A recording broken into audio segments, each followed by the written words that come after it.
আব্বাস চাঁদাবাজ, কালকে বলবে বিএনপি চাঁদাবাজ। সময় কিন্তু এখন বেশি নাই।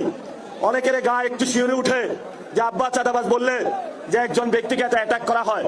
এটা কোনো ব্যক্তি আব্বাস না, এটা পুরো বাংলাদেশের তাদের চিত্র ফুটে ওঠা একটা ব্যক্তির মধ্যে দিয়ে।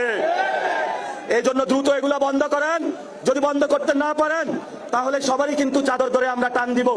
যেখানে লেখা আছে চাঁদাবাজ, সন্ত্রাস, দুর্নীতি, সেখানে আমাদের শক্ত লড়াই হবে।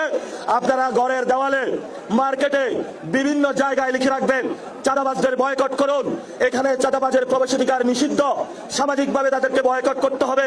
মসজিদের মিম্বার থেকে খুতবা দিতে হবে, ক্লাস থেকে টিচার ঘোষণা করতে হবে। তোমরা যারা চাঁদাবাজ আছো, স্টুডেন্ট যারা রয়েছেন, বলতে হবে বাবা যদি তুমি চাঁদাবাজি করো তোমার ইনকাম আমার দরকার নাই, তুমি এই ঘরে আর আসবা না। বউ তার জামাইকে বলতে হবে তুমি যদি চাঁদাবাজি করো তোমার সংসারে আমার খাওয়ার দরকার নাই, দরকার হয় আমি রাস্তার পাশে দোকান দিয়ে খাবো, তবুও চাঁদাবাজদের টাকা আমরা ধরবো না। সবাই আপনারা চাঁদাবাজদের বিরুদ্ধে ঐক্যবদ্ধ থাকবেন, দুর্নীতির বিরুদ্ধে ঐক্যবদ্ধ থাকবেন, সন্ত্রাসের বিরুদ্ধে ঐক্যবদ্ধ থাকবেন, আওয়ামী লীগের বিরুদ্ধে ঐক্যবদ্ধ থাকবেন, জাতীয় পার্টির বিরুদ্ধে ঐক্যবদ্ধ থাকবেন।